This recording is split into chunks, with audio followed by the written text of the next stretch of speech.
शुक्लांबरधरं विष्णुं शशिवर्णं चतुर्भुजं प्रसन्नवदनं ध्यायेत् सर्वविघ्नोपशान्तये। या देवी स्तूयते नित्यं विबुधैर्वेदपारगैः सा मे वसतु जिह्वाग्रे ब्रह्मरूपा सरस्वती। हृदये सर्वविद्यानां विषये भवरोगिणां गुरवे सर्वलोकानां दक्षिणामूर्तये नमः।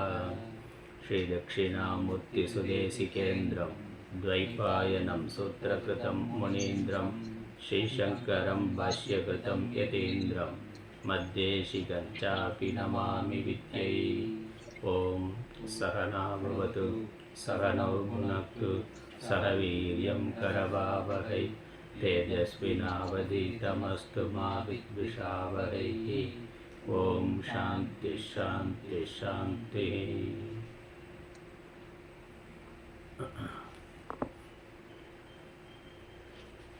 ஈஷாவாஸ்ய உபனிஷத் சாந்தி மந்திரம். அதில் தமிழில் இல்லை, சம்ஸ்கிருதத்தில் இருக்குது. நான் சொல்ல கேட்டு சொல்லுங்கள். அப்புறம் பாஷ்யம் தமிழ் பண்ணியிருக்காங்க. உபனிஷத் மந்திரம் தமிழில் பண்ணலை. அதை அடுத்த வாரத்துக்குள்ளே ரெடி பண்ணுவோம். ஓம் पूर्णमदः पूर्णमिदं पूर्णात् पूर्णमुदच्यते पूर्णस्य पूर्णमादाय पूर्णमेवावशिष्यते। ओम शांति शांति शांतिः। ओम शांति शांति शांतिः।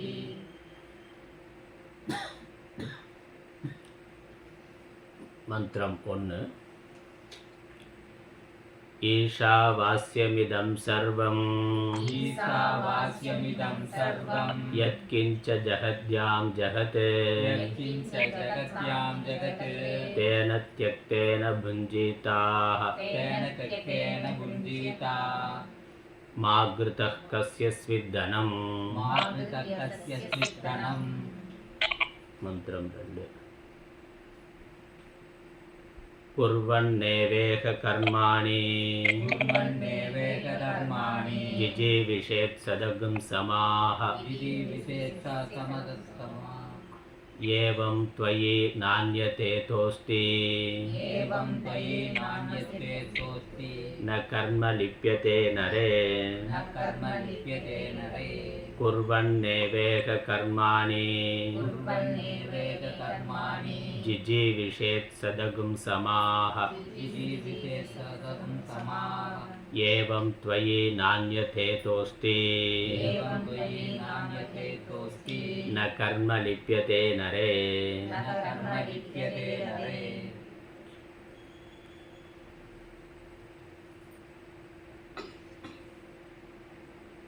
ஈஷாவாஸ்ய உபனிஷத் என்ற இந்த உபனிஷத்தினுடைய முதல் மந்திரம் ஆத்ம ஞானத்தை சொல்லுகின்றது. ஈஸ்வரனை பற்றிய ஞானத்தை சொல்லுகின்றது. அந்த ஞானத்தினால் ஒருவன் எல்லா உலகப் பற்றுக்களையும் துறந்து எல்லாவற்றிலும் ஈஸ்வரனையே பார்த்து இருக்க வேண்டும் என்பது முதல் மந்திரத்தினுடைய அர்த்தம். இதில் முதல் மந்திரத்துக்கான அர்த்தம் முழுக்க பாஷ்யத்தோடு பார்த்து முடித்தாச்சு. இல்லை, இரண்டாவது மந்திரம் இப்போ பார்க்க இருக்கின்றோம். இரண்டாவது மந்திரத்துக்கான முகவுரையாக ஒரு பாஷ்யம் இருக்குது. அந்த பாஷ்யம் படிக்கிற அப்புறம் மந்திரார்த்தம் பார்க்கலாம். அதுக்கப்புறம் முதல் மந்திரத்துக்கும் ரெண்டாவது மந்திரத்துக்கும் இருக்கக்கூடிய சம்பந்தம் சொல்கிறேன். ஆன்லைனில் இருக்கிறவங்க யாரோ ஒருத்தர் மியூட் பண்ணாமல் இருக்கீங்க, உங்கள் ஆடியோ மியூட் பண்ணிக்கங்க.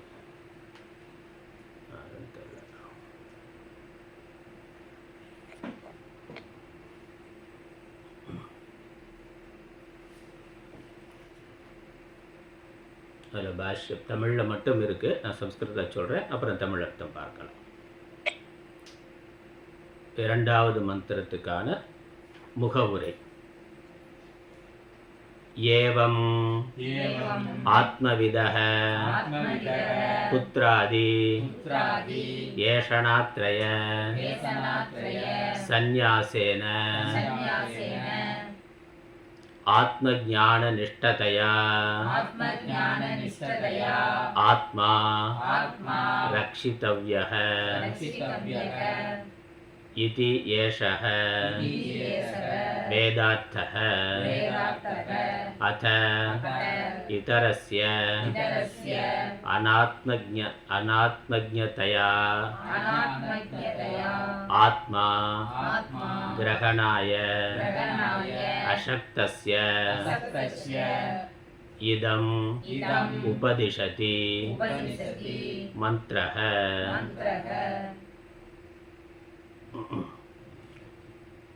இந்த பாஷ்யத்தோட சுருக்கம், இந்த முகவரையோட சுருக்கம் என்ன என்றால், இந்த முதல் மந்திரமானது ஆத்மாவை அறிந்தவனுக்கு, நல்ல ஏவம் ஆத்ம விதக, ஆத்மாவை அறிந்தவனுக்கு, ஆத்மாவை அறிந்து கொண்ட பிறகு ஒருவன் எல்லா பற்றுக்களையும், மண்ணாசை, பெண்ணாசை, பொன்னாசை என்கிற எல்லா ஆசைகளையும் துறந்து அந்த ஆத்ம ஞானத்தில் நிஷ்டை பெறுவதற்காக, நிலைத்த ஞானம் பெறுவதற்காக அனைத்தையும் துறந்து ஆத்மாவை காப்பாற்றி கொள்ள வேண்டும், தன்னை காப்பாற்றி கொள்ள வேண்டும். அதனால் இந்த மந்திரம் பொதுவாக சந்நியாச தர்மத்தை சொல்வதாக ஆச்சாரியர் சொல்லுகின்றார். அதுக்கப்புறம் அத பிறகு இதரஸ்ய, அதற்கு மாறாக இருக்கக்கூடிய அனாத்மஜ்ஞதையா, இந்த ஆத்ம ஞானம் இல்லாதவர்கள், ஆத்மாவை கிரகிப்பதற்கு, ஆத்மாவை புரிந்து கொள்வதற்கு சக்தி இல்லாதவர்கள், அவர்களுக்காக இது உபதேசிக்கப்படுகின்றது. அதாவது இந்த ரெண்டாவது மந்திரம் உபதேசிக்கப்படுகின்றது.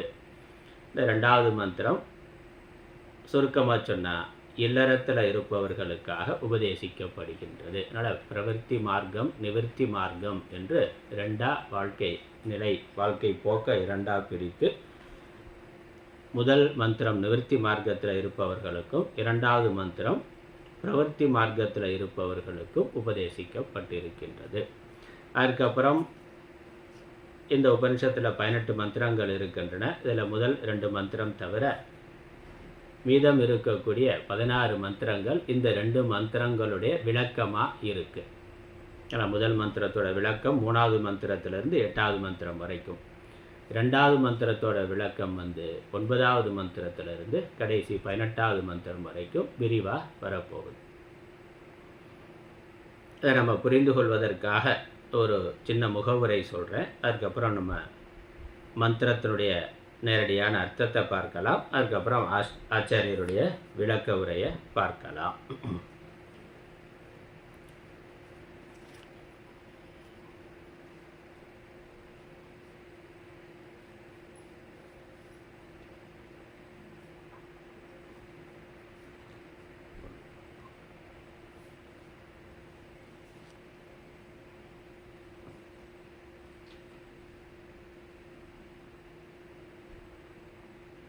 நாம் இந்த உலகத்தில் பார்க்குற எல்லா பொருள்களுமே 2 தன்மை உடையதாக இருக்கின்றது. 2 விதமாக இருக்குது. பார்க்குறோம், ஃபேன் இருக்குது, லைட் இருக்குது, இந்த மைக் இருக்குது, லேப்டாப் இருக்குது, செல்ஃபோன் இருக்குது. இது எல்லாவற்றையும் எடுத்துக்கொண்டால் இதில் 2 அம்சங்கள் இருக்குது. ஒன்று ஜடமான அம்சம், அது ஜடமான ஒரு ஸ்தூலமான ஒரு வடிவம் இருக்குது. அதுக்கப்புறம் அது இயங்குவதற்கான ஒரு சக்தி, அதை இயங்குவதற்கான ஒரு ஆற்றல் அதற்கு பின்னாடி இருக்கின்றது. ஃபேனு லைட்டு இருந்தாலும் அது இயங்குறதுக்கான கரண்ட், மின்சாரம்ங்கிறது பின்னாடி இருக்குது. அந்த மின்சாரம்ங்கிறது வேறு, ஃபேனு லைட்டுங்கிறது வேறு. மாதிரி செல்ஃபோன், லேப்டாப் இருக்குது. இப்போ அதற்கு பின்னாடி அது ஸ்தூலமான ஒரு வடிவம் இருக்குது. அது இயங்குவதற்கான ஒரு சக்தியானது, ஆற்றலானது இருக்கின்றது. அதனால் இந்த ஸ்தூலமான ஒரு வடிவம் அது ஜடம், ஜடத்தன்மை. அதை இயக்கக்கூடிய ஒரு சக்தி, ஒரு ஆற்றல் இருக்குது. இதே மாதிரி இந்த உலகத்தில் இருக்கக்கூடிய எல்லா பொருள்களுமே இந்த 2ஆக இருக்குது. இது மனிதர்கள் செய்ததும் அப்படித்தான் இருக்குது. இயற்கையில் இருக்கக்கூடிய சூரியன், சந்திரன், கிரகங்கள், மற்ற என்னெல்லாம் இருக்கோ எல்லாத்தையுமே நம்ம 2ஆக பார்க்க முடியும். அதனுடைய ஸ்தூலமான அம்சம், அதான் ஜட பிரபஞ்சம்னு சொல்கிறோம். ஜடமான உலகம். அந்த ஜடமான உலகம் இயக்குவதற்காக ஜடமான உலகத்தை இயக்குவதற்கு ஒரு சேத்தன அம்சமானது, ஒரு உயிரானது இருக்கின்றது. அந்த ஒன்று இருக்குது. அந்த உயிரை ஆத்மா, பரமாத்மா என்று சொல்லுகின்றோம். ஸ்தூலமான பொருட்கள் அது ஜடமாக இருக்குது. எல்லாமே பஞ்சபூதம் பார்க்குறோம். பஞ்சபூத காரியமாகத்தான் உலகம் இருக்குது. பஞ்சபூதம் ஜடமானது, அதனால் அது ஜட பிரபஞ்சம், ஜட உலகம். அதுக்கப்புறம் அது இயங்கிறதுக்கு எல்லாமே இயங்கி கொண்டு இருக்குது. அதையும் பார்க்குறோம். ஒரு அணுவில் இருந்து பெரிய நட்சத்திரங்கள் வரைக்கும் எல்லாமே இயங்கி கொண்டு இருக்கின்றது. ஆகாசமே விரிவடைந்து கொண்டு இருக்குங்கிறான். ஆகாசம் நமக்கு பார்த்தா ஜடமாக தெரியுது, ஆனால் அறிவியல் படி அது விரிவடைந்து கொண்டே இருக்கின்றது. காற்று இயங்குது, அப்புறம் அக்னி, நீர் எல்லாமே இயங்கி கொண்டே இருக்குது. அப்போ அது இயங்குவதற்கு காரணமான ஒரு ஆதாரமான ஒரு சக்தியானது இருக்கின்றது. அது உயிர் அல்லது பரமாத்மா அல்லது இறைவன் என்று சொல்லுகின்றோம். அது இருக்குது. அது இல்லாமல் அதனுடைய இயக்கம் இல்லை. எப்படி இந்த ஃபேனு, லைட்டு, மின்சாரம் இல்லாமல் இயங்காதோ அந்த மாதிரி ஒரு ஆதாரமான சக்தி இல்லாமல் இவற்றினுடைய இயக்கமானது இல்லை. அந்த ஆதாரமான சக்தி எத்தனைன்னு பார்த்தா, எத்தனை ஃபேனு லைட்டு இருந்தாலும் அதுக்கு பின்னாடி இருக்கக்கூடிய மின்சாரங்கிறது ஒன்று தான். ஃபேனு லைட்டு அதனுடைய வடிவத்தில் வேறு வேறையாக இருக்கலாம், அதனுடைய செயல்பாடு வேறு வேறையாக இருக்கலாம், ஆனால் அதை இயக்கக்கூடிய ஆற்றல் என்பது ஒன்று தான். ஒரே சக்தி தான் எல்லாவற்றுக்கும் பின்னால் இருக்கின்றது. அதே மாதிரி பிரபஞ்சத்தில் அனைத்தும் வேறு வேறு வடிவங்களோடு இருந்தாலும் இந்த ஸ்தூலமான வடிவம் வேறு வேறையாக இருக்கலாம், ஆனால் அதற்குள்ளே இருக்கக்கூடிய சக்தி, ஆற்றல் ஒன்று தான். அது பரமாத்மா, இறைவன் அல்லது பிரம்மம் என்று உபனிஷத் அதை சொல்லுகின்றது. அதனால் ஆதாரமான சக்தி அது தோற்றம் மறைவு இல்லாததாக இருக்கின்றது. மற்ற இந்த ஜட பொருளெல்லாம் ஒரு காலத்தில் தோன்றி ஒரு காலத்தில் மறையக்கூடியதாக, ஒரு பிறப்பு இறப்பு தன்மை உடையதாக இருக்குது. அதிலும் ஒரே முறை பிறந்து இறக்கிறது. அந்த ஜடப்பொருள் எல்லாமே ஒரு தடவை அது தோன்றுகின்றது, இருக்குது, அழிந்து போய் விடுகிறது. அதுக்கப்புறம் இந்த ஃபேன் அழிஞ்சிட்டா திரும்ப எந்த ஃபேன் வராது. நம்ம இதெல்லாம் உருக்கி வேறு ஃபேன் பண்ணலாமே ஒழிய ஒரே தடவை தான் அதற்கு பிறப்பு, ஒரே தடவை தான் அழிவு. ஒரு வடிவம் பஞ்சபூதங்களாக இருந்தது, ஒரு வடிவத்தை எடுத்துக்கொண்டு வருது, திரும்ப அது அழிந்து போகின்ற பொழுது மீண்டும் பஞ்சபூதங்களாக ஆகிவிடுகிறது. அங்கே பிறப்பு இறப்பு கூட அதிலிருந்து ஒரு பஞ்சபூதத்திலிருந்து ஒரு தோற்றம் அது இருந்து மீண்டும் பஞ்சபூதத்தோடையே கலந்து விடுகிறது. ஒரு முறை பிறப்பு இறப்பு உடையதாக இருக்குது. ஆதாரமாக இருக்கக்கூடிய அந்த சக்தியானது பிறப்பு இறப்பு இல்லாததாக என்றைக்கும் சாஸ்வதமாக இருக்கிறதா இருக்கின்றது. இந்த ரெண்டு தான் உலகம். உலகத்தில் பார்த்தா இந்த ரெண்டும் இப்படித்தான் இருக்குது. எல்லாமே இந்த ரெண்டு அடிப்படையாக மனிதன் செய்ததாக இருக்கலாம் அல்லது இயற்கையான பொருட்கள். மனிதன் செய்ததும் இதே மண்ணிலேருந்து எடுத்தது தானே. இது பிரித்தா என்ன இருக்கும்? இதே பஞ்சபூதங்களுடைய அம்சங்கள் இயற்கை பொருள்களில் இருந்து வந்தது தான். அதனால் உலகத்தில் எல்லாமே இந்த ரெண்டை அடிப்படையாக கொண்டது. சரி, இவைகள் தான் இருக்கா, இந்த ரெண்டு மட்டும்தான் இருக்கா என்றால் நமக்கும் இதுக்கும் ஒரு வித்தியாசம் இருக்கே. மனிதர்களுக்கும் உயிர்கள் ஜீவர்களுக்கும், இந்த மனிதர்களுக்கும் இந்த ஜடப்பொருளுக்கும், நமக்கும் இந்த செல்ஃபோனுக்கும் ஒரு வித்தியாசம் இருக்கே. நம்ம சாப்பிட்றோம், பேசுகிறோம், அது சாப்பிடாது, பேசாது. இப்போ அந்த ஜடப்பொருள்கள் சாப்பிட்றது இல்லை, பேசுறது இல்லை. அதுக்கப்புறம் நமக்கு பசி, தாகம் முதலான உணர்வுகள் இருக்குது. மனதில் இன்பத் துன்பங்கிறது வருகின்றது. கவலை, வருத்தம், சோகம், இன்பத் துன்பங்கள், இந்த உணர்வுகள்லாம் நமக்கு இருக்குது, இவைகளுக்கு இல்லை. அப்போ இந்த ஜடமான இந்த பொருள்களுக்கும் இதில் இருக்கக்கூடிய மனிதர்களுக்கும் நமக்கும் ஒரு வித்தியாசம் இருக்குது. அடிப்படையாக இந்த ரெண்டு பொருள் இருந்தாலும், சேத்தனம்ங்கிற உயிர், ஜடத்தன்மை, ஜட பிரபஞ்சம்ங்கிறது இருந்தாலும், இந்த ரெண்டுக்கு நடுவில் மனிதனை, ஜீவர்களை, உயிர்களை வேறுபடுத்துகிறதா ஒன்று இருக்குது. அதுதான் ஜீவன்னு சொல்கிறோம். நமக்கும் இதுக்கும் இருக்க வித்தியாசம் என்னது?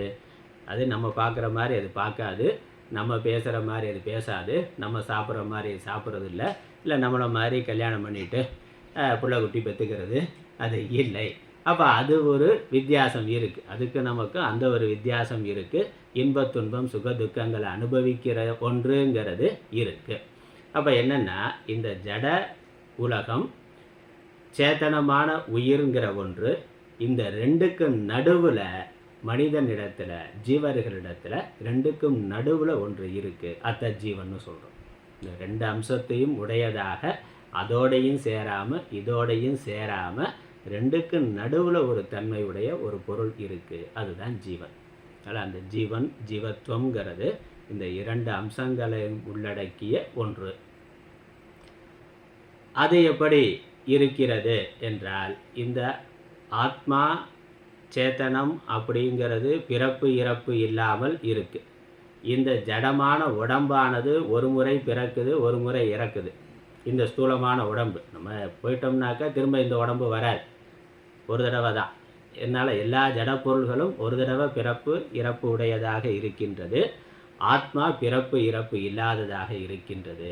இந்த ரெண்டுக்கும் நடுவில் இருக்கக்கூடிய ஜீவன் பிறப்பு இல்லாதது, ஆனால் அது தொடர்ந்து பயணப்படுவதாக இருக்கின்றது. ஒரு காலத்தில் அதற்கு அழிவு என்பது உண்டு. ஆனால் ரெண்டுக்கு நடுவில் ஒரு தன்மை உடையது, அது பிறப்பு இறப்பே இல்லாதது. இந்த ஜடமான உலகம் பிறப்பு இறப்பு உடையது. ரெண்டுக்கும் நடுவில் இருக்கக்கூடிய ஜீவன் பிறப்பு இல்லாதவன், அனாதின்னு சாஸ்திரம் சொல்லுது. அது ஏங்கிறது தெரியாது, அனாதி அப்படிங்கிறது. அது அனாதி, பிறப்பு இல்லாத ஜீவன்கிறது பிறப்பு இல்லாதவன். ஆனால் அவனுக்கு ஒரு அழிவு என்பது உண்டு.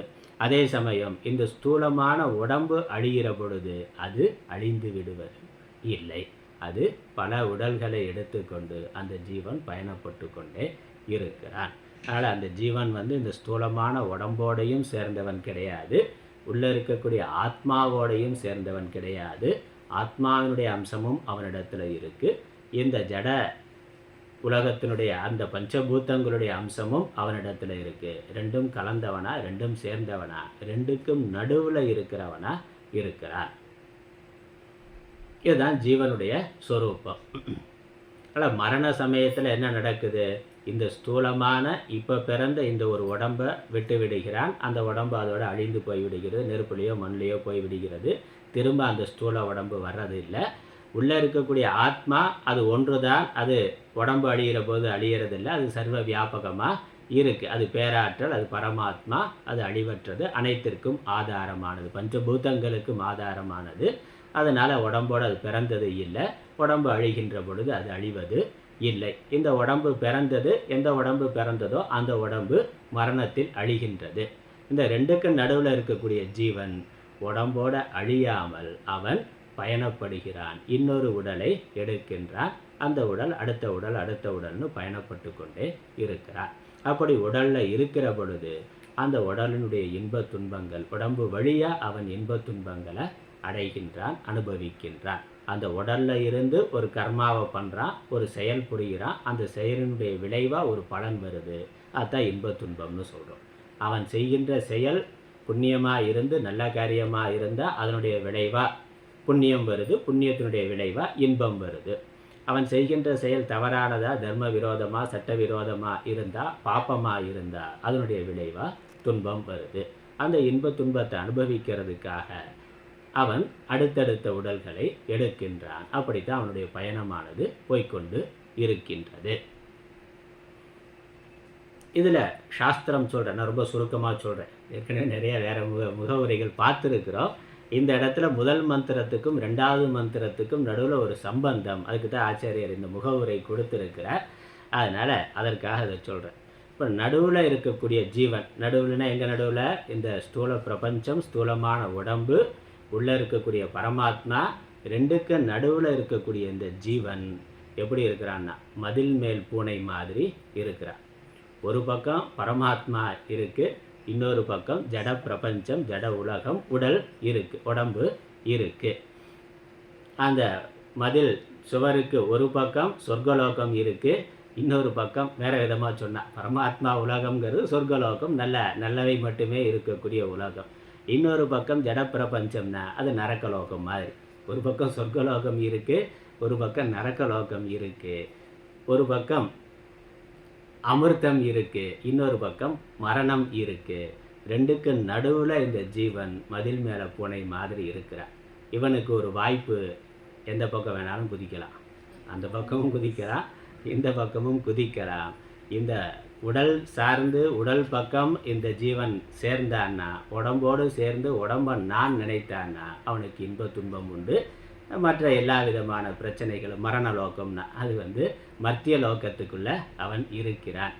இந்த பக்கம் குதிக்காம அந்த பக்கம் ஆத்மா பக்கத்தில் குதிச்சான்னாக்கா அவன் பரமாத்மாவாக இருக்கிறான். அதனால் நடுவில் நம்ம ஜீவன்கிற உணர்வோடு இருக்கிறோம். ஒரு உடம்பை எடுத்திருக்கிற பொழுது அந்த உடம்போட நமக்கு ஒரு உணர்வு இருக்குது. இந்த உடம்பு தான் நான் என்கிற எண்ணம் இருக்குது. அந்த உடம்பு ஆணாகவோ பெண்ணாகவோ இருக்குது. அப்புறம் அதோடைய நிறை குறைகள்லாம் இருக்குது. ஒவ்வொரு உடலுக்கும் ஒவ்வொரு விதமான தன்மை இருக்குது. அதில் சமங்கிறது இல்லவே இல்லை. ஒரே வீட்டில் பிறந்திருந்தாலும் நிறைய வேறுபாடுகள் நம்ம பார்க்கிறோம். அதனால் அது உடம்போட தன்மை அப்படித்தான் இருக்கும். அந்த உடம்போட தன்னை இணைத்து கொள்வதா இல்லை உள்ளே இருக்க ஆத்மாவோட தன்னை இணைத்து கொள்வதாங்கிறது ஜீவனுடைய கையில் இருக்கின்றது. அதனால் சாஸ்திரம் 2 விதமான வாழ்க்கை முறை சொல்லுகின்றது. ஒன்று பரமாத்மாவை அந்த பக்கம் இந்த மதில் மேலே இருக்கக்கூடிய ஜீவன் அந்த பக்கம் பரமாத்மா இருக்க லோகம் அதில் அந்த பக்கம் குதிச்சான்னாக்கா அதுக்கு பேர் நிவர்த்தி மார்க்கம்னு பேர். அந்த பக்கம் அவன் தன்னை பரமாத்மாவோட இறைவனை மையமாக வைத்து கொண்டு அதோட தன்னை சேர்த்த வாழ்க்கையை வைத்து கொண்டானா அந்த வாழ்க்கை முறைக்கு நிவர்த்தி மார்க்கம்னு பேர். இந்த பக்கம் உடம்பு மையமாக கொண்ட அந்த உலகத்தில் அவன் தன்னை இணைத்து கொண்டானா அதுக்கு பிரவருத்தி மார்க்கம்னு பேர். அது தமிழில் சொன்னாக்கா இல்லறம் துறவரம். அதனால் இந்த நடுவில் இருக்கிற ஜீவன் அந்த பக்கத்தில் இறைவன் தான் என்னுடைய வாழ்க்கையினுடைய ஒரே லட்சியம் என்று அதை மையமாக கொண்டு வாழ்க்கையை அமைத்து கொண்டானா துறவர வாழ்க்கை. இந்த பக்கம் இல்லறத்தோட குடும்பம் உடம்பை மையமாக வைத்த குடும்பம் உறவுகள் அதை சார்ந்து வாழ்க்கையை வைத்து கொண்டானா அது இல்லறம். தமிழில் இல்லறம் துறவரம்னு சொல்லப்பட்டிருக்கு. அதை சம்ஸ்கிருதத்தில் நிவர்த்தி மார்க்கம் பிரவர்த்தி மார்க்கம் என்று சொல்வோம். அதனால் சந்நியாச தர்மம் இல்லற தர்மம், இல்வாழ்க்கை துறவு வாழ்க்கை. இதில் முதல் மந்திரம் இறைவன் ஈஸ்வரன் எல்லாவற்றையும் வியாபித்திருக்கிறான், எல்லாவற்றுள்ளும் அவன் இருக்கின்றான் என்ற ஞானத்தை ஒருவன் அடைய வேண்டும். அந்த ஞானத்தை அடைந்த பிறகு அந்த ஞானத்திலேயே மனதை நிறுத்தி கொள்வதற்காக மற்ற உலக பற்றுக்களை உடல் பற்றை உலக பற்றுக்களை அனைத்தையும் துறந்து ஆத்ம சிந்தனையிலேயே இருக்க வேண்டும். அதான் துறவு வாழ்க்கை. சந்நியாச வாழ்க்கையில் இருந்தால் தான் அது சாத்தியம். அதனால் அது துறவிகளுக்காக சொல்லப்பட்டதுன்னு ஆச்சாரியர் பாஷ்யம் கொடுக்குறார், முகவுரை கொடுக்குறார். இப்போ அந்த துறவு வாழ்க்கையிலேயே ஒருவன் இருக்கணும்னா முதல்ல அவனுக்கு ஆத்ம ஞானமானது இருக்கணும். அந்த ஆத்ம ஞானத்தை முதல் வரி சொல்லுது. ஆத்மாதான் இறைவன் தான் அனைத்துமாக இருக்கிறான்கிற அந்த ஞானத்தை சொன்னது. அந்த ஞானம் யாருக்கு தெளிவாக இருக்கோ அந்த ஞானத்தில் உறுதியாக இருப்பதற்காக மற்ற உலக வாழ்க்கை அனைத்தையும் திறந்து விட்டு அதே சிந்தனையில் இருக்கிறது. அப்படி ஒருவன் இருக்கணும்னா அதற்கு அவனுக்கு மிகுதியான மனப்பக்குவம் வேணும். சும்மா அனைத்தையும் திறந்து விட்டு இருக்க முடியாது. இப்போ வேறு எந்த உலக சிந்தனை வேறு எந்த ஆசாபாசங்களும் இல்லாமல் எப்பொழுதும் ஜபம் தியானம் இல்லை சாஸ்திரம் படிக்கிறது அதையே தியானம் பண்ணுறது என்று இருக்க வேண்டும். அதற்கு அவனுடைய புண்ணிய பாப கர்மாவும் உதவியாக இருக்கணும். அதில் அவனுடைய இந்த பிறவியில் அவன் பண்ணுற ஒரு முயற்சி அதெல்லாம் நல்லது அப்படின்னு தெரிஞ்சிருக்கு, அப்படியே சிந்தனை பண்ணி கொண்டு இருக்கணும்னு நம்ம நினைக்கிறோம். அப்படியே நம்மளுடைய வாழ்க்கை நாமளும் செம்மையாராக போயிட்டா இந்த தொந்தரவுலாம் இல்லைன்னு நமக்கு தோணலாம். ஆனால் அதற்கு நம்மளுடைய வினை பயன் உதவியாக இருக்கணும். அதற்கு ஜாதகம் இருக்கணுமே, ஜாதகத்தில் அது இருக்கணும்னா அது அப்போ அந்த அதுக்குன்னு ஒரு புண்ணியம் இருக்குது, அதற்குன்னு ஒரு புண்ணியம் இருக்குது. அது இருந்தால் தான் அது நடக்கும். ஆனால் அதனால் எல்லோரும் துறவு வாழ்க்கைக்கு உடனே வந்துவிடுதல் என்பது இல்லை. சாஸ்திரமே அதனால் என்ன சொல்லியிருக்கு, வாழ்க்கையினுடைய இறுதி பகுதியில் துறவு வாழ்க்கைன்னு சொல்லியிருக்கு. அதனால் நான் சென்ற வகுப்பில் முடிக்கிற போது முடித்தேன்னு சொன்னேன். இந்த உலகம் நம்மை விடுவதற்கு முன்னால் நாம் உலகை விடுவதற்கு தயாராக இருக்க வேண்டும். ஏன்னா ஒரு நாள் கண்டிப்பாக இந்த உலகத்தை விட்டுட்டு உடம்பை விட்டுட்டு நம்ம என்னெல்லாம் சொத்து சேர்த்து வச்சுருக்கிறோமோ அதெல்லாம் விட்டுட்டு நம்ம உறவுகள் எல்லாம் எல்லாவற்றையும் விட்டு தான் நம்ம உலகத்தை விட்டு போகணும். ஒரு நாள் எல்லாத்தையும் விட்டாக வேண்டும் அப்படின்னு இருக்குது. அப்போ அது விடுவதற்கு முன்னாடி நாம் விடுவதற்கு தயாராக இருந்தால், மனோரீதியாக தயாராக இருந்தால் மரணம்ங்கிறது நமக்கு துக்கம் இல்லாமல் இருக்கும். அதற்கு நம்ம மனோரீதியாக தயாராகிறதுக்கு இந்த தத்துவ ஞானமானது நமக்கு உதவி செய்யும். அதுக்கு தான் ஞானம். அதனால் இந்த ஞானம் இதெல்லாம் அனித்தியமானது இதற்கு மாறாக நித்தியமானது இருக்கின்றது. அதனால் அந்த நித்தியமானதை பற்றி கொண்டு அனித்தியமானவைகளை நாம் விடலாம் அப்படிங்கிற அந்த எண்ணம், அந்த சிந்தனை வரணும். அதை நம்ம குடும்பம் பொறுப்புகளெல்லாம் முடித்து கொண்ட பிறகு பேரம்பேத்தியெல்லாம் பார்த்துட்டாக்கா அதுக்கப்புறம் குழந்தைகள்கிட்ட பொறுப்பை கொடுத்துட்டு தொழிலோ வேறு ஏதோ ஒன்று அவர்களுடைய வாழ்க்கையை பார்த்து கொள்வதற்கான ஒரு அடிப்படை ஏற்பாடு பண்ண வேண்டிய நம்முடைய கடமை. அதை செய்து கொடுக்குறோம். அதுக்கப்புறம் அவர்களுடைய வாழ்க்கையை அவர்கள் பார்த்து கொள்வார்கள். நாம் எப்பொழுதும் இறை சிந்தனையிலேயே இருக்கலாம் அப்படின்னு முடிவுக்கு வந்தால் அதான் சந்நியாச வாழ்க்கை. அப்போ சந்நியாச வாழ்க்கை புறத்தில் எடுத்துக்கொண்டே வந்து விடலாம், அல்லது மனதில் சந்நியாச புத்தியை வைத்து கொண்டு பேசாமல் தொந்தரவு பண்ணாமல் அவங்க வேலையை பார்க்கட்டும், நாம் பேசாமல் கோயில் குளம்னு போய்கொண்டு தீர்த்த யாத்திரை போய்கொண்டு இல்லை ஏதோ பாராயணம் ராமாயணம் மகாபாரதம் பாராயணம் பண்ணிக்கொண்டு பகவத்கீதை உபனிஷத் வகுப்புகளை கேட்டுக்கொண்டு முழுக்க உலகத்தை பற்றிய கவலை இல்லாமல் குடும்பம் பேரன் என்ன ஆகும், பேத்தி என்ன ஆகும், மகன் என்ன ஆகும்னா அவங்க வாழ்க்கையை அவங்க பார்த்துக்குவாங்க. நல்லதோ கேட்டோ பார்த்துக்கிட்டு நம்மள்கிட்ட ஏதாவது ஆலோசனை கேட்டால் நம்ம சொல்லலாம். மற்றபடி அவர்கள் பொறுப்பை பார்த்து கொள்ளட்டுங்கிற மனநிலை நம்ம வரணும்.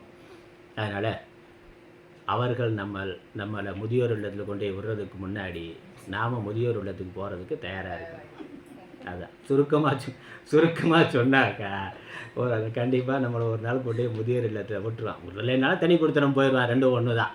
அதனால் ஒன்று வீடு நம்மளாக இருக்க வீட்டில் விட்டுட்டு அவன் தனியாக வீடு பார்த்துட்டு போயிடுவான். இல்லை நாம் கஷ்டப்பட்டு கட்டின வீட்டில் அவன் இருந்துட்டு நம்மளை கொண்டு போய் எங்கேயாவது முதியோர் இல்லத்தில் விட்டுருவான். ரெண்டில் ஒன்று அது நடக்க போகுது. அப்போ அது நடக்கிறதுக்கு முன்னாடி நாம் அதுக்கு தயாராக இருக்கணும். அவ்வளோதான். நடக்கலைன்னா சந்தோஷம், நடந்தாலும் அதை நான் ஏற்றுக்கொள்ள தயாராக இருந்தால் பிரச்சனை இல்லை. நம்ம மனோரீதியாக அதற்கு தயாராக இருந்தாக்கா அது துக்கமாக இருக்காது. ஒன்று கட்டாயமாக செய்யப்படுற பொழுது துன்பம், நாம் விரும்பி செஞ்சால் அது துன்பம் இல்லை. அதனால் அதுக்கு நம்ம அறிவு ரீதியாக தயார் பண்ணி கொள்றதுக்கு தான் உபனிஷத்துக்கள். நல்லது. துறவுங்கிறது வாழ்க்கையினுடைய கடைசி நிலையாக சாஸ்திரம் சொல்லி இருக்குது. அந்த கடைசி நிலையில் என்ன பண்ணணும் என்பதற்கு தான் முதல் மந்திரம். அதாவது துறவு வாழ்க்கைக்கு வர்ற ஒருவன் என்ன அங்கே போய் வேறு எதையாவது பண்ணியிருக்கக்கூடாது, அங்கே போய் எதுவும் பிஸ்னஸ் ஆரம்பிக்கக்கூடாது. அந்த வேலையெல்லாம் பண்ணாமல் அந்த துறவு வாழ்க்கை முழுக்க சாஸ்திரம் படிக்கிறதுக்கு, சாஸ்திரத்தை தியானம் பண்ணுறதுக்கு, இல்லை 4 சிஷ்யர்கள் வந்து அவர்களுக்கு எடுத்து சொல்கிறதுக்கு, அவ்வளவுதான். முழுக்க ஞானம், பக்தி, தியானம் இதை சார்ந்த வாழ்க்கை அதுதான் துறவில் இருக்கணும். அதை முதல் மந்திரம். அதனால தான் எல்லாவற்றையும் தியாகம் பண்ணுனா, எல்லாவற்றையும் தியாகம் செய்வதன் மூலமாக உன்னை நீ காப்பாற்றிக்கொள், மீண்டும் எதிலையும் நீ பற்றுக்கொள்ளாதே அப்படின்னு சொல்லிட்டு, எது வாழ்க்கையினுடைய அந்த இறுதி நிலையோ அதுதான் நம்ம வாழ்க்கையினுடைய லட்சியம். அதனால் அதை முதல்ல சொல்லியிருக்கு. அதனால் துறவு இல்லற வாழ்க்கை தர்மம், இல்லற தர்மத்தை சொல்கிறதுக்கு முன்னாடி துறவு தர்மத்தை சொல்லியிருக்குன்னா அதுதான் நம்மளுடைய லட்சியங்கிறத நம்ம நினைவில் வைத்து கொள்ளணும். அதனால் அதை முதல்ல சொல்லிவிட்டு அதுக்கப்புறம் இல்லற தர்மத்தை சொல்லுகின்றது. அதுதான் இந்த 2வது மந்திரம். அதனால் 2வது மந்திரத்தினுடைய அந்த பாஷ்யத்தில் நம்ம பார்த்த அந்த முகவுரையை ஒவ்வொரு பதத்துக்கு அர்த்தம் பார்த்துட்டு அப்புறம் மந்திரார்த்தம் பார்க்கலாம். நம்ம கையில் இருக்க புக்கில் பொழிப்புரை மட்டும் அதனுடைய தமிழாக்கம் மட்டும் போட்டிருக்கு. அப்புறம் மந்திரத்துக்கு ஒவ்வொரு பதத்துக்கு அர்த்தம் வந்து பாஷ்யத்தில் பதம் போட்டு அர்த்தம் போட்டிருக்கு. ஏவம், ஏவம் என்று தொடங்குது. ஏவம்னா இவ்வாறு, இவ்வாறுனா போன மந்திரத்தில் சொல்லியபடி அப்படின்னு அர்த்தம். ஆத்ம விதக, இதில் பக்கம் 9வது பக்கத்தில், 9வது பக்கத்தில் ஒரு பெரிய பாரா இருக்குது, 1ன்னு முடியுது. அதுக்கப்புறம் பெரிய எழுத்துக்களில் இருக்கே இவ்வாறுன்னு அங்கே அதில் தான் ஆரம்பிக்கிறோம். இப்போ முதல் மந்திரத்துக்கான அர்த்தத்தை நான் இப்போ சுருக்கமாக சொல்லிட்டேன். அது முன்னாடி வகுப்புகளில் விரிவாக பார்த்துருக்குறோம். ஏவம்னா இவ்வாறு. ஆத்ம விதக, ஆத்ம விதகனா ஆத்மாவை அறிந்தவன். ஆத்மாவை வித்து அப்படிங்கிறதுக்கு ஞானம் என்ற அர்த்தம். தமிழில் ஆத்ம ஞானியானவன் போட்டிருக்கு. சம்ஸ்கிருதத்தில் அதற்கான வார்த்தை ஆத்ம விதக. வித் அப்படின்னா ஞானம், அறிவு. அதுலேருந்து வித்வான்கிற வார்த்தை வருது. வித்வான்னாலே அறிவுடையவன் என்பது தானே வித்வான். அதில் இருந்தால் வேதம்ங்கிற வார்த்தையும் வந்திருக்கு. வேதம் அப்படின்னா அறிவு நூல். அறிவை உடைய நூல் அறிவு நூல். அந்த அறிவை உடையவனுக்கு வித்வான்னு பேர், அறிவுக்கு வித்துன்னு பேர். அதில் இருந்தால் வித்யாங்கிற வார்த்தையும் வருது. வித்யானா அறிவு, ஞானம். இங்கே ஆத்ம விதகனா ஆத்மாவை அறிந்தவன், விதகன அறிந்தவன், ஆத்மாவை அறிந்தவன். ஏவம் இவ்வாறு ஆத்மாவை அறிந்தவன்னா எவ்வாறு? ஆத்மாதான் அனைத்துமாக இருக்கு. முதல் மந்திரத்தோட அர்த்தத்தை ஞாபகம் வச்சுக்கணும். ஈஷா வாசியம் இதம் சர்வம்.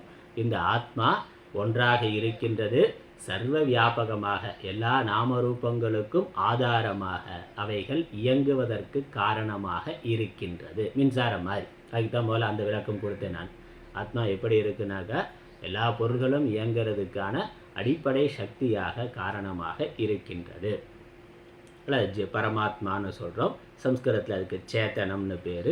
சித்து, சேத்தனம், சைத்தன்யம் எல்லாம் அதே அர்த்தம் தான். இந்த உலகம் அனைத்திற்கும் ஆதாரமாக, ஒரே ஆதாரமாக இருக்கிறது. உலகம் இயங்குவதற்கு காரணமாக இருப்பது, உலகத்தை இயக்குவது. அதனால் அது எங்கே இருக்குனாக்கா, அது எத்தனை இருக்கிறது, எங்கே இருக்கிறதுனா அது ஒன்றுதான் இருக்கிறது, எங்கும் இருக்கின்றது, எல்லாவற்றுள்ளும் அது இருக்கின்றது. இவ்வாறு ஆத்மாவை எல்லாமாக அறிந்தவன் நான், அந்த ஆத்மா என்று அறிந்தவன். புத்திராதி ஏஷனாத்ரய சந்நியாசேன. அந்த ஞானத்திற்கு பிறகு புத்திரன் முதலான எல்லா ஏஷனாத்ரயம்னு சொல்லியிருக்கு. ஏஷனாத்ரயம்னா புத்திரேஷனா, வித்தேஷனா, லோகேஷனான்னு பேர். ஏஷனானா விருப்பம், ஆசை, பற்று. நமக்கு எண்ணற்ற பொருள்களில் எண்ணற்ற விஷயங்களில் ஆசை இருக்குது. சாஸ்திரம் அதை மூணாக பிரித்து சொல்லுது. புத்திரன்னா புத்திரன் முதலான உறவுகள்.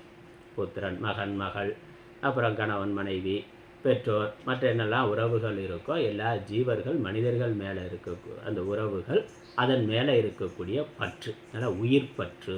உயிர் பற்றுனா மற்ற ஜீவர்கள் மேலே இருக்கக்கூடிய பற்று. அப்புறம் இன்னொரு பற்று இருக்குது, பொருட்பற்று. பொருளை ரெண்டாக பிரிக்கலாம். அசைகின்ற பொருள், அசையாத பொருள். நகர்கின்ற பொருள், நகராத பொருள்னா வீடு, நிலம் முதலானதெல்லாம் அசையாமல் ஒரு இடத்துல இருக்கக்கூடிய பொருள். ஏடிஎம் கார்டு அது அசைகின்ற பொருள். மற்ற பைக்கு, காரு வசதி மற்றதெல்லாம் இருக்கே, அதனால் லோகேஷனான்னு சாஸ்திரம் சொல்லுது. இப்போ வித்தேஷனா, லோகேஷனா. புத்திரேஷனாங்கிறது புத்திரன் முதலான எல்லா உறவுகள் மேலே இருக்கக்கூடிய பற்று. அதுதான் நம்ம பழக்கத்தில் பெண்ணாசைன்னு சொல்கிறோம். பெண்ணாசை, மண்ணாசை, அப்புறம் பொருளாசை. மண்ணாசை, பெண்ணாசை, பொன்னாசை. மண்ணாசை, பெண்ணாசை, பொன்னாசை. மண்ணாசைங்கிறது அதான் லோகேஷனான சம்ஸ்கிருதத்தில் பேர். எல்லா விதமான நிலப்புலன்கள் எல்லாம் அதன் மேலே இருக்கக்கூடிய பற்று.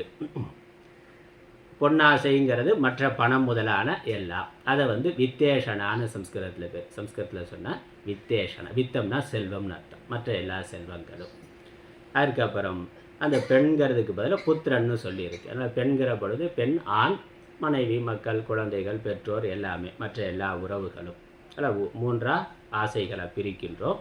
இப்படி எல்லா ஆசைகளையும் புத்திராதி ஏஷனாத்ரய சந்நியாசேன அவைகளை தியாகம் செய்து அப்படின்னு.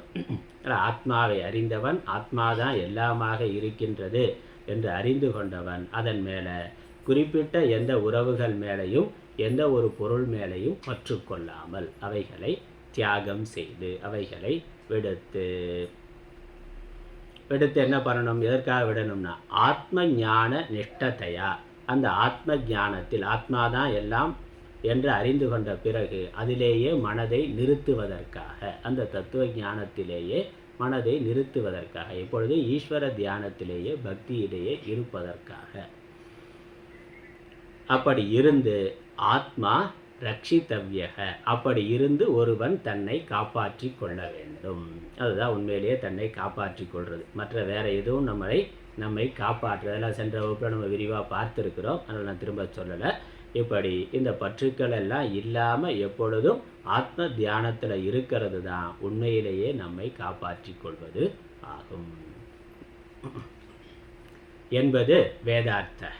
அதனால் ஆத்ம ஞானியாக இருக்கிறவன் ஆத்ம ஞானத்திற்கு பிறகு ஒருவன் துறவியாக ஆகி ஆத்ம ஞான நிஷ்டைக்காக தியானத்தில் இருக்க வேண்டும். அவ்வாறு இருந்து தன்னை ரட்சித்து கொள்ள வேண்டும். அந்த ஞான ரட்சித்துக்கொள்ள அந்த ஞானத்தை ரட்சித்து கொள்ள வேண்டும். நான் உலகம் விவகாரம் இருந்தாக்க ஞானம் மறந்து போயிடும். ஞானம் மறக்காமல் இருக்கணும்னா அதே தியானத்தில் சிந்தனையில் இருக்கணும். அது இல்லறத்தில் இருந்தால் அதற்கான வாய்ப்பு குறைவுங்கிறதுனால சந்நியாசங்கிறது வலியுறுத்தப்படுது. இப்போ வயசான காலத்தில் ஒரு குறிப்பிட்ட பருவத்திற்கு பிறகு குறிப்பிட்ட காலத்திற்கு பிறகு பகவத் சிந்தனையிலேயே மனது இருக்க வேண்டும். ஏன்னா மரண காலத்தில் நம்ம மனசில் என்ன எண்ணம் எந்த சிந்தனை வருதோ அதற்கு ஏற்றாற் போல தான் நம்மளுடைய அடுத்த பிறவி இருக்கும் என்று சாஸ்திரம் சொல்லுது. அப்போ அடுத்த பிறவி எனக்கு வேண்டாம்னா பிறவாத நிலை வேண்டும் என்றால் பிறவாத நிலையில் எப்பொழுதும் இருக்கின்ற இறை சிந்தனையோடு இருக்கணும். இறைவன் பிறப்பற்றவர். பிறவாத நிலை எனக்கு வேண்டும்னாக்கா மரண காலத்தில் அந்த பிறப்பற்ற இறைவனை பற்றிய சிந்தனையிலேயே மனது இருக்கணும். அப்போ மனது அப்படி இருக்கணும்னா குடும்ப உலக விவகாரங்கள்லாம் இல்லாமல் இருக்கணும். அதற்காக சந்நியாசம் சொல்லி இருக்கு. அடுத்த லைன் அதனால் தமிழ் அர்த்தம் பார்த்தா இவ்வாறு ஆத்ம ஞானியானவன் புத்திராதி மூவேடனையின் சந்நியாசத்தினால் ஆத்ம ஞானத்தில் நிலைத்திருத்தல் வாயிலாய் ஆத்மா ரட்சிக்கத்தக்கது என்பது வேதத்தின் பொருளாம். அதனால் இப்படித்தான் ஆத்மாவை தன்னை ஒருவன் காத்து கொள்ள வேண்டும் என்பது வேதத்தினுடைய தாற்பயம். அதனாக்கா இனி இப்பிறகு இதரஸ்ய அநாத்மஜ்ஞதயா ஆத்மவிதகன் முதல்ல சொல்லப்பட்டதுக்கு எதிர்ப்பதம் ஆத்மாவை அறியாதவன், எல்லாம் இறைவன் என்று எல்லாம் ஆத்மாதான் என்று புரிந்து கொள்ளாதவன், புரிந்து கொண்டாலும் அதன் மேலேயே மனதை நிறுத்த இயலாதவன், அந்த சிந்தனையிலேயே இருக்க முடியாதவன். அல்ல ஆத்ம கிரகணாய அசக்தஸ்ய ஆத்மாவை கிரகிப்பதற்கு சக்தி இல்லாதவன், எப்பொழுதும் ஆத்ம தியானத்திலேயே இருக்க முடியாதவன். அதில் நம்ம கேட்கலாம் புரிந்து கொள்ளலாம், ஆனால் மனது அதிலேயே இருக்கணும்னாக்கா மனது அந்த அளவுக்கு பற்றுதல் நீங்கியதாக இருக்க வேண்டும். அது இல்லைன்னா அப்போ அவன் என்ன செய்ய வேண்டும் என்று இதம் உபதிஷதி இந்த மந்திரமானது உபதேசம் இந்த மந்திரத்தின் மூலமாக வேதம் உபனிஷத்தானது அவனுக்கு உபதேசம் செய்கின்றது. அல்ல இல்வாழ்க்கையிலேயே தொடர்ந்து இருப்பவனுக்கு அவன் என்ன செய்ய வேண்டும் என்று உபதேசம் செய்கின்றது. அல்ல இனி அனாத்மாவினை உணர்வதால், அதாவது ஆத்மாவினை உணராததினால் அப்படி அர்த்தம் பண்ணிக்கணும். அனாத்மாவினை உணர்வதால்னா உடம்பு மற்ற குடும்பம் உறவுகள் அது முக்கியமானது. ஏன்னா நம்ம பொறுப்பு இருக்குது, இன்னும் பொறுப்பு கடமைகள்லாம் இருக்குது, குழந்தைகள்லாம் இருக்காங்க, அவங்களாம் நல்ல விதமாக வளர்த்து கரையேற்ற வேண்டும்ங்கிற பொறுப்பெல்லாம் இருக்குது. அதனால் அதன் மேலே பற்று கொண்டு இருக்கக்கூடியவர்கள் ஆத்மாவை கிரகிக்கும் சமர்த்தியின்றிய அந்நியருக்குனா மற்றவர்களுக்கு இந்த மந்திரம் உபதேசிக்கப்படுகின்றது. மந்திரார்த்தம் பார்க்கலாம். மந்திரம் இரண்டாவது மந்திரம் படிச்சிட்டோம். குர்வன் ஏவ இக கர்மாணி ஜிஜீவிஷேத் சதகும் சமாஹ ஏவம் த்வயி நான்யதேதோஸ்தி ந கர்ம லிப்யதே நரே. ஈக ஒவ்வொரு பதார்த்தம் போட்டிருக்கு, ஒவ்வொரு வார்த்தைக்கும் அர்த்தம் போட்டிருக்கு. ஈக குர்வன் ஏவ ஈக ஈக ஈக என்றால் இவ்வுலகத்தில், இந்த உலகத்தில், இங்கே நம்ம வாழ்ந்து கொண்டிருக்கக்கூடிய இப்போ இந்த உலகத்தில், இந்த வாழ்க்கையில். கர்மாணினா கர்மங்களை. இந்த ரெண்டாவது மந்திரத்துக்கான அர்த்தம் அது 9வது பக்கத்தில் கடைசியில் இருக்குது. கர்மாணினா கர்மங்கள், நம்ம கர்மம்னு சொல்கிறோமே அதோட பன்மை கர்மாணி, கர்மங்களைனா வேத விகித கர்மாணி, வேதத்தில் சாஸ்திரத்தில் சொல்லப்பட்ட கர்மாக்களை, தர்மமான செயல்களை, அறச்செயல்களை என்ற அர்த்தம். குர்வன் ஏவ செய்து கொண்டே, அவைகளை செய்து கொண்டே. குர்வன்னா செய்து, ஏவனா செய்து கொண்டே, அதை செய்து கொண்டே இருக்கணும். சதம்னா 100, நமக்கு தெரியும் சதம்னா 100. சமாகாங்கிறதுக்கு வருஷங்கள் என்ற அர்த்தம், 100 வருடங்கள்.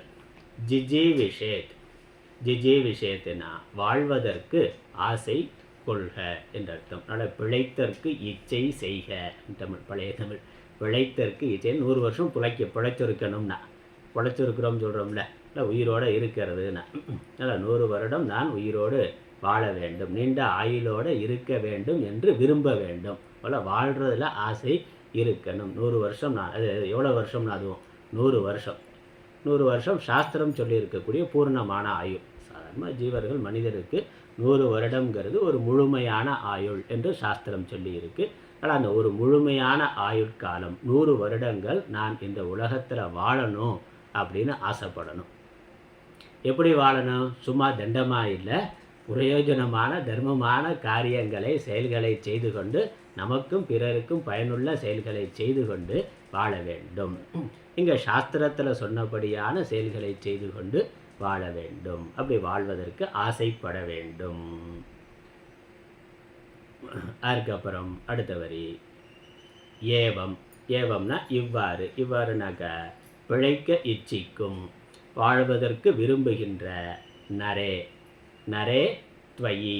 நரே துவயினாக்கா ஒரு ஜீவன் முன்னாடி இருக்க சிஷ்யனை பார்த்து குரு சொல்கிற மாதிரி, மனிதனாகிய உன்னிடத்து, இவ்வாறு 100 ஆண்டுகள் வாழ விரும்புகின்ற மனிதனாகிய உன்னிடத்து, இதக இது நின்றும், அந்யதா வேறு மார்க்கம் ந அஸ்தி வேறு வழி இல்லை. வேறு வழி இல்லைன்னா அந்த குர்வன் நேவ அப்படின்னு சொல்லியிருக்கேன், அதான் அங்கே முக்கியமானது. நம்ம விளக்கம் பின்னாடி பாஷ்யம் பார்க்குற பொழுது விளக்கம் பார்க்கலாம். ஆச்சாரியருக்கு விளக்கம் கொடுக்குறார்.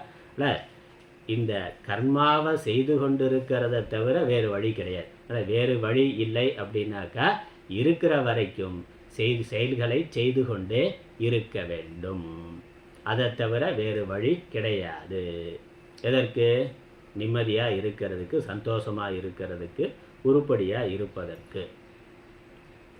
இந்த பிறவியில் அடுத்த பிறவிகளில் நன்றாக இருப்பதற்கான தர்ம செயல்களை செய்வதை தவிர வேறு வழி இல்லை. அடுத்த கடைசி வாக்கியம் கர்ம லிப்பியதே. கர்ம ந லிப்பியதே. அவ்வாறு நீ சாஸ்திரத்தில் சொல்லி இருக்கிறபடி தர்மமான செயல்களை செய்து வந்தால் பாப்பமானது ஒட்டுவது இல்லை. ந லிப்பியத்தேன்னா ஒட்டுதல்னு அர்த்தம். லேப்பம் சொல்கிறோமே, லப்பம்னு வருது இல்லை வார்த்தை, பழக்கத்தில் இருக்கிற வார்த்தை என்னது? லப்பம் பார்க்கறது ஒட்டுறதுன்னு சொல்கிறான்ல, அது ஒட்டுறது தானே சம்ஸ்கிருத வார்த்தை.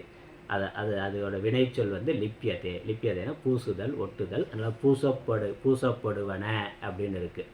நங்கிற எதிர்மறை அர்த்தம். ஆனால் பூசப்படுவது இல்லைனா ஒட்டுவது இல்லை, பற்றுவது இல்லை. எது?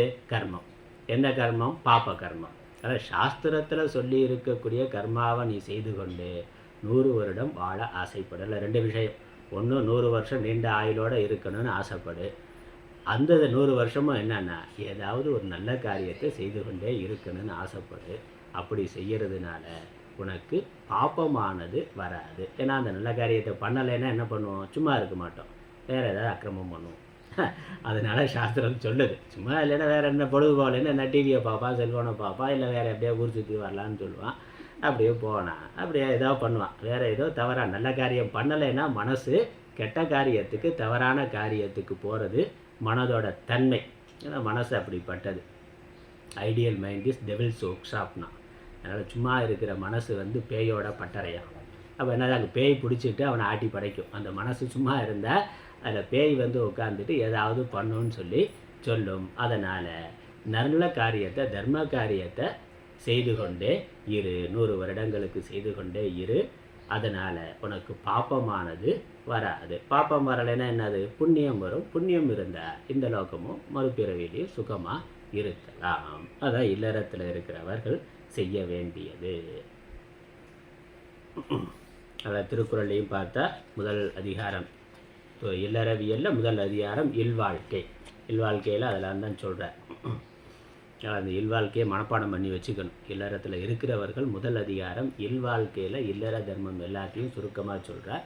அந்த 10 குறள் நம்ம மனப்பாடம் பண்ணி வைத்துக்கொள்வது நல்லது. இங்கே சாஸ்திரம் கர்மாவை செய்யின்னு சொன்னது. இதுக்கு ஆச்சாரியர் கொடுக்குற விளக்கம் என்ன? அதான் முக்கியமானது. பாஷ்யத்தில் இதற்கு விரிவான விளக்கம் கொடுக்குற பார்க்கலாம். ஒவ்வொரு வார்த்தையும் பார்க்கலாம். குர்வன் ஏவ இக. கீழே அந்த மந்திரம் பதார்த்தம் பார்த்துட்டோம். அதுக்கு கீழே சா இம்னு இருக்குது. சா போட்டு ஒரு கோடு போட்டு இம்முன்னு இருக்குது. நம்ம கையில் இருக்க புக்கில் சா இம்னாக்கா சாங்கர பாஷ்யம்னு அர்த்தம். சா இம்னா அந்த 10வது பக்கத்தில் ஸ்லோகம் பதார்த்தத்துக்கு கீழே சா இம்னு இருக்குது. சா இம்னா சாங்கர பாஷ்யம்னு அர்த்தம். சங்கர பாஷ்யம் அப்படிங்கிறத சுருக்கமாக சங்கரால் செய்யப்பட்டது சாங்கரம். பாஷ்யம் விளக்க உரை. பாஷ்யம்னாக்க விளக்க உரை. ஒவ்வொரு பதத்துக்கும் விளக்கம் கொடுக்குறார். குர்வன் ஏவ இக. குர்வன் ஏவ இகனாக்கா செய்து கொண்டே. அதுக்கு ஆச்சரியர் கொடுக்குற சம்ஸ்கிருத வார்த்தை நிர்வர்த்தயன் ஏவ. குர்வன் அப்படிங்கிறதுக்கு இன்னொரு வார்த்தை நிர்வர்த்தயன். குர்வன்னா செய்தல், செய்து கொண்டே அப்படின்னா நடத்தி கொண்டே. நிர்வர்த்தயன் ஏவ. இந்த பாஷ்யம் படிக்கலாம். நான் சம்ஸ்கிருதத்தில் இருக்கிற பாஷ்யம் சொல்கிறேன், அப்புறம் அதுக்கான அர்த்தம் பார்க்கலாம். சம்ஸ்கிருத பாஷ்யம் உங்கள்கிட்ட இல்லை, தமிழ் அர்த்தம் மட்டும் இருக்குது. சம்ஸ்கிருத வார்த்தையை நான் சொல்கிறேன், படிக்கலாம். குர்வன் ஏவ இக நிர்வர்த்தயன் ஏவ கர்மாணி அக்னிஹோத்ர ஆதீனி जिजीविषेत् जीवितुम् इच्छेत् शतं शतसङ्ख्याकाः समाः संवत्सरान् तावत् हि पुरुषस्य परमायुः निरूपितं तथा च प्राप्त अनुवादेन यत् जिजीविषेत् 100 वर्षाणि तत्कुर्वन् एव कर्माणि इति एतत् विधीयते. இது ஒரு வாக்கியம். இதுக்கான அர்த்தம் பார்க்கலாம். குர்வன் ஏவ இக. அதுக்கு ஆச்சாரியர் கொடுக்குற விளக்கம் நிர்வர்த்தயன் ஏவ. இகங்கிறது இங்கே. அதுக்கு அர்த்தம் கொடுக்கல. இகேனா இங்கே இந்த உலகத்தில் இந்த பிறப்பில் இப்போ நம்ம எந்த உடலோடு இருக்கிறோமோ இந்த மனித உடலோட இந்த உலகத்தில் இந்த பிறவியில் இப்பொழுது. குர்வன் ஏவ செய்து கொண்டே. செய்து கொண்டேனா நடத்தி கொண்டே. எதை செய்து கொண்டே? கர்மாணி. கர்மாணினாக்க அக்னிஹோத்திர ஆதீனி. அக்னிஹோத்திரம் முதலான கர்மங்கள். அக்னிஹோத்திரங்கிறது வேதத்தில் சொல்லப்பட்டு இருக்கக்கூடிய கர்மம். அதனால் வேத விகிதமான கர்மம். அதுக்கு உதாரணமாக அக்னிஹோத்திரம்னு சொல்லியிருக்கிறேன். அதனால் நித்தியமாக ஒரு இல்லறத்தில் இருக்கக்கூடியவர்கள் வேத அத்தியனம் பண்ணவர்கள் தினசரி அக்னிஹோத்திரம் பண்ணணும். சமிதாதானம்னு ஒரு கர்மா இருக்குது, அக்னி காரியம். அது பிரம்மச்சாரிகள் பண்ணுறது. பசங்க பண்ணுவாங்க, பின்னாடி உட்காந்து பண்ணிட்டு இருப்பாங்களே, அது தினசரி காலையில் மாலையில் செய்ய வேண்டியது. பிரம்மச்சாரியாக இருக்கிற பொழுது அதுக்கு பேர் சமிதாதானம்னு பேர். அதே மாதிரி இல்லறத்தில் இருக்கக்கூடியவர்கள் அக்னிஹோத்திரம்னு ஒரு கர்மா பண்ணணும். அதனால் இது வந்து உபலட்சணமாக ஒரு கர்மா சொல்லியிருக்கிறார். அதனால் ஆதீனினா முதலானவை. இப்போ வேதத்தில் சாஸ்திரத்தில் தர்மசாஸ்திரம் என்ன கர்மாவை சொல்லி இருக்கோ அதை ஒருவன் செய்து கொண்டே இருக்கணும். செய்து கொண்டே. அதனால் குர்வன்கிறதுக்கு தர்மமான சாஸ்திர விகிதமான வேதத்தில் சொல்லி இருக்கக்கூடிய கர்மாக்கள் அல்லது அரசியல். அதனால் கர்மா அப்படின்னாலே சாஸ்திரம் எங்கே கர்மான்னு சொல்லுதோ அங்கே வந்து தர்மப்படியான செயல் அப்படின்னு அர்த்தம் எடுத்துக்கணும். சாஸ்திரத்தில் சொல்லி இருக்கக்கூடிய செயல் அல்லது பெரியோர்கள் பரம்பரையாக நம்ம என்ன சொல்கிறோமோ சுருக்கமாக சொன்னால் சட்டத்துக்கு உட்பட்ட செயல். சட்ட ரீதியான கர்மான்னு அர்த்தம். கர்மான எல்லா கர்மாவையும் குறிக்குது. அதெல்லாம் இந்த சட்டத்துக்கு உட்பட்ட தர்மத்திற்கு உட்பட்ட பெரியோர்களால் சொல்லப்பட்ட பரம்பரையாக வந்திருக்கக்கூடிய வேத அத்தியனம் பண்ணியிருந்தால் அந்த வேதத்தில் சொல்லப்பட்ட கர்மாக்களை செய்து கொண்டே. அதனால் செயல் அப்படின்னாலே தர்மமான செயல்ங்கிறது தான் அர்த்தம். அதை புரிந்து கொள்ளணும். செயல்னால் எல்லா செயலையும் புரியும். எல்லா செயலும் கொலை பண்ணுறதும் செயல் தானே. அதனால் அதை செய்து கொண்டே வேணாம் அப்படி எடுக்க முடியாது. செயல்னு ஏன்னா சாஸ்திரம் அதை சொல்ல கர்மான்னு தான் சொல்லியிருக்கு. அப்போ கர்மானாக்கா அங்கே தர்மமான கர்மா மட்டும். அரசாங்கம் வந்து தொழில் முனைவோருக்கு தொழில் தொடங்கிறதுக்கு கடன் கொடுக்குறான். முத்ரா கடன் திட்டமாக அந்த மாதிரி ஏதோ ஒரு தொழில் தொடங்கிறதுக்குன்னு ஒரு கடன் கொடுக்குறான். பேங்க்கில் லோன் கொடுக்குறான்னா எனக்கும் லோன் கொடுங்க. என்னடா பண்ண போகிறேன்னா நான் வந்து வெடிகுண்டு தயாரிக்க போகிறேன்னா அதுக்கு வாங்க முடியுமா? அப்போ தொழில் தொடங்கிறதுக்கு கர்மாவுக்கு நீங்கள் கொடுக்குறீங்கல்ல, அதனால் நான் கஞ்சா விவசாயம் பண்ண போகிறேன், ஒரு முத்ரா கடன் திட்டத்தில் கொடுங்கன்னு கேட்டால் கொடுப்பாடான்னா. அப்போ கடன் கொடுக்குறான் தொழில் தொடங்கிறதுக்காக. அப்படின்னு சொன்னால் அது என்னது, அங்கே என்ன அண்டர்ஸ்டாண்டிங், சட்டத்திற்குட்பட்ட தொழில் செய்வதற்கு கடன் கொடுக்கப்படும், அவ்வளோதான். அதுக்கான கடன் கொடுக்கப்படும்னு. தொழில் முனைவோர் அப்படின்னா சட்டத்திற்குட்பட்டு தொழில் பண்ணுறவன் தான் தொழில் முனைவோர். அதுக்குன்னு வாங்கிட்டு வேறு எதுவும் பண்ணக்கூடாது. அதே மாதிரி கர்மா அப்படின்னு சாஸ்திரம் சொன்னால் அது தர்மமான கர்மம். சாஸ்திரம் சொல்லி இருக்கக்கூடிய கர்மம் நேர்மையான கர்மம். அதை செய்து கொண்டே, அதனால் அக்னிஹோத்ராதீனி ஜிஜீவிஷேத்துங்கிறதுக்கு என்ன அர்த்தம், பிழைக்க இச்சை. அது சம்ஸ்கிருதத்தில் ஜீவித்தும் இச்சேத். விஜயத்துங்கிறதுக்கு ஆச்சாரியர் கொடுக்குற விளக்கம் ஜீவித்தும் இச்சேன்னா வாழ்வதற்கு விரும்பி. தமிழில் பிழைக்க இச்சை செய்க, விரும்புக என்ற அர்த்தம். வாழ விரும்புவாயாக. எவ்வளவு காலம், சதம்னா 100, சத சங்கியாக்காக 100 ஆண்டுகள், 100 எண்ணிக்கை.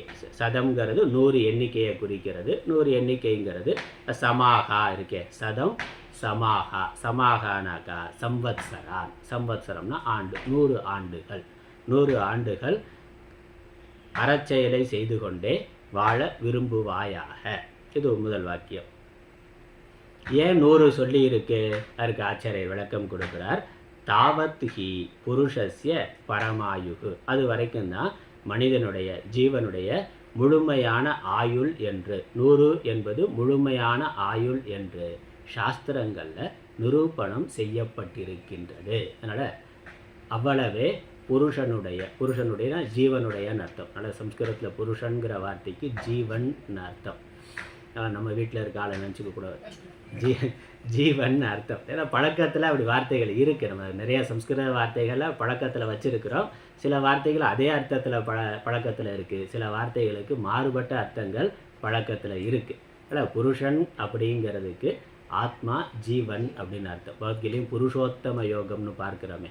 இப்போ ஜீவனுக்கெல்லாம் பரமாத்மாங்கிற அர்த்தத்தில் புருஷோத்தமன்கிற வார்த்தை பயன்படுத்தப்படுது. அதனால் புருஷன்னா ஆத்மா ஜீவன் அர்த்தம், ஜீவாத்மான்னு அர்த்தம். அதனால் அது ஆணாக இருக்கலாம், பெண்ணாக இருக்கலாம், எல்லாத்துக்கும் பொதுவான ஒரு வார்த்தை ஜீவாத்மாங்கிற அர்த்தம். நான் இந்த ஸ்தூல உடம்புக்கு தான் ஆண் பெண்கிறது இருக்குது. உள்ளே இருக்கக்கூடிய ஜீவனில் ஆண் பெண் கிடையாது. ஜீவன் ஒன்று தான். அடுத்த பிறவிக்கு போகிற பொழுது இன்னொரு ஆண் உடம்பு, இப்போ பெண் உடம்புல இருக்கிறது அடுத்த உடம்புக்கு ஆண் உடம்புக்கு போகலாம். ஆண் உடம்புல இருக்கிறவங்க பெண் உடம்புக்கு போகலாம். உள்ளே இருக்கக்கூடிய ஜீவனுக்கு ஆண் பெண் பேதம் கிடையாது. அது ஒன்று தான். இந்த பிறவியில் எந்த புண்ணிய பாவம் இருக்கோ அதுக்கேற்ற மாதிரி இந்த ஸ்தூல உடம்பு தான் ஆண் பெண்ணாக நமக்கு இருக்கு. உள்ளே இருக்கக்கூடிய சூக்ஷ்ம சரீரம் ஜீவன்கிறதுல ஆண் பெண் பேதம் கிடையாது. பரமாத்மாவிலேயும் ஆண் பெண் பேதம் கிடையாது. அதனால் புருஷன்கிறது ஜீவாத்மாங்கிற அர்த்தம். அவனுக்கு 100 ஆயுள் என்பது நிரூபிக்கப்பட்டதுன்னா சாஸ்திரங்களில் பெரியோர்களால் சொல்லப்பட்டு இருக்கு. ததாச்ச, அதனால் அப்படி சாஸ்திரங்களில் சொல்லி இருக்கிறத இங்கே உபனிஷத் சொல்லி இருக்கு. 100 வருஷங்கிறது சாமான்யமாக ஒரு மனிதனுடைய ஆயுட்காலம் என்று இருக்கு. ததாச்ச பிராப்த அனுவாதேன எது ஜிஜீவிஷேத். அதனால் இயல்பாக 100 ஆண்டுகள்ங்கிறது இயற்கையால் விதிக்கப்பட்டு இருக்கிறது. அதை சாஸ்திரம் இங்கே எடுத்துக்கொண்டு சொல்லுது. அதனால் சாஸ்திரத்தோட இங்கே தாத்பரியம் 100 வருஷம் வாழணும் அப்படின்னு சொல்கிறதல்ல. 100 வருஷம் வாழணும்னு ஆசீர்வாதம் பண்ணுறதோ அல்லது 100 வருஷம் வாழ நீ விரும்பு என்று சொல்வதோ இல்லை. நம்மளுடைய விருப்பம் என்னது, முழுமையான ஆயுள். அந்த 100 வருஷங்கிறது பொதுவான கணக்கு. அதுலேயும் அந்தந்த ஜீவனுக்கு பிராரப்தப்படி எத்தனை வயசு இருக்கோ அதுதான் இருக்க முடியும். 100 தாண்டியும் இருக்கலாம், 90லேயும் போகலாம், 6 மாதத்துலேயும் போகலாம், 1 வருஷத்துலேயும் போகலாம், 50-60 வருஷத்துலேயும் இருக்கலாம்.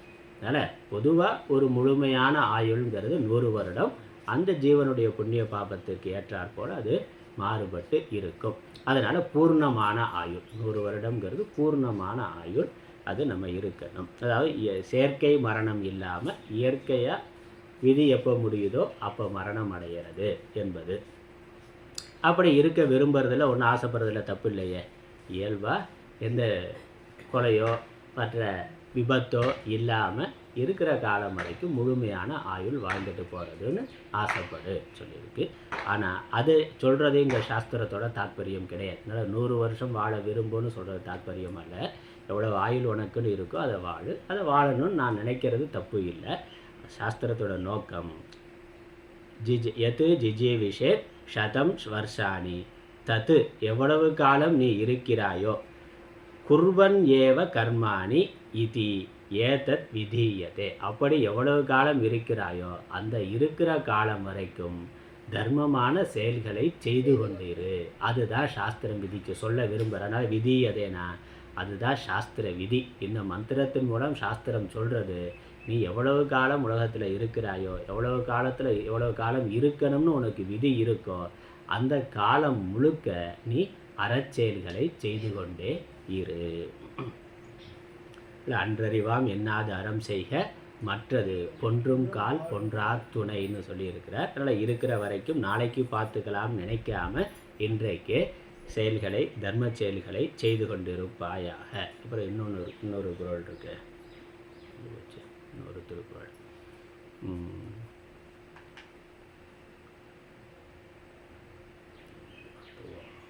இன்னொரு நல்ல திருக்குறள் இருக்கு, அது இங்கே ஞாபகப்படுத்தணும்.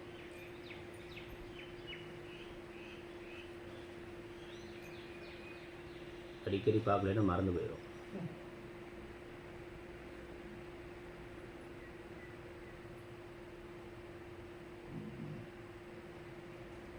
ஒள்ளும் வகையான் அரவினை ஓவாதே செல்லும் வாயெல்லாம் செயல். அதனால் முடிந்த வரைக்கும் எந்தெந்த விதத்திலெல்லாம் நீ நல்ல காரியத்தை பண்ண முடியுமோ தர்மத்தை செய்ய முடியுமோ அறத்தை செய்ய முடியுமோ அதை செய்து கொண்டே இருப்பாயாக. அதனால் ஒள்ளும் வகையான் அரவினை ஓவாதே அறச்செயல்களை விட்டுவிடாமல் முடிந்த வகையிலெல்லாம். அதனால் ஒள்ளும் வகையான உன்னோட சக்திக்கு எவ்வளவு முடியுமோ எப்படி முடியுமோ. அப்புறம் செல்லும் வாய்னா எந்த வகையிலெல்லாம் நல்ல நம்மளால் நல்ல பாடம் சொல்லி கொடுக்கலாம், இல்லை சரீர ரீதியாக உழைப்பு கொடுக்கலாம், இல்லை பொருளாக கொடுக்கலாம். அதனால் செல்லும் வாய்ங்கிறது எந்த முறையிலெல்லாம் உதவி பண்ண முடியுமோ அந்த முறையிலெல்லாம் செய்ய வேண்டும். நமக்கு எவ்வளவு முடியுமோ அதை பண்ணணும். அதனால் உடலால் இருக்கலாம், பொருளால் இருக்கலாம், இல்லை நல்ல வார்த்தைகளால் இருக்கலாம், இல்லை அறிவால். இப்போ 4 குழந்தைகளுக்கு பாடம் சொல்லி கொடுக்கறது அது கூட இருக்கலாம், அறிவால் இருக்கலாம். இல்லை எதுவுமே முடியலைன்னா பகவான்கிட்ட எல்லாரும் நல்லா இருக்கணும்னு ஒரு பிரார்த்தனை பண்ணுறது கூட ஒரு புண்ணிய காரியம்தான். அதனால் மனதால் உடலால் மனதால் வாக்கால் முடிந்த வரைக்கும் நீ எப்பொழுதும் அறச்செயல்களை செய்து கொண்டே இருப்பாயாகன்னு திருக்குறள் அங்கே அரண் வலியுறுத்தல சொல்கிறார். அதே தான் இங்கேயும் அதுதான் உபனிஷத்து சொல்லுகின்றது.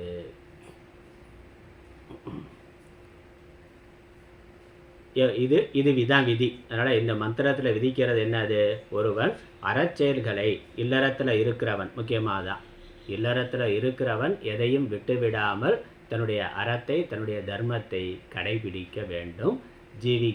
ஜீவித்திருக்கின்ற வரை, உயிரோடு இருக்கிற வரைக்கும் நல்ல முழு ஆயுளோடு இருக்கணும்னு பிரார்த்தனை பண்ணி கொள்ளலாம். அப்படி இருக்கிற வரைக்கும் நம்ம வேலையை நாம் செய்து கொண்டு நம்மால் முடிந்த வரைக்கும் மற்றவர்களுக்கு உதவி செய்து கொண்டு வாழ வேண்டும் என்று ஒருவன் ஆசைப்பட வேண்டும். அப்படின்னா அதை பகவான்கிட்ட பிரார்த்தனை பண்ணி கேட்டுக்கொள்ள வேண்டும், அதன்படி வாழ வேண்டும். அதுக்கு மேலே இருக்கக்கூடிய அடுத்த வரிகளுக்கான அர்த்தம் நம்ம அடுத்த வகுப்பில் பார்க்கலாம், அடுத்த வாரம் பார்க்கலாம். ஓம் ஈஸ்வரோ குருராத்மேதி மூர்த்திபேத விபாகினே வ்யோமவத்யாப்ததேகாய தட்சிணாமூர்த்தயே நமः. ஓம் பூர்ணமத பூர்ணமிதம் பூர்ணாத் பூர்ணமுதச்யதே பூர்ணஸ்ய பூர்ணமாதாய பூர்ணமேவாவசிஷ்யதே. ஓம் சாந்தி சாந்தி சாந்தி. ஹரி ஓம்.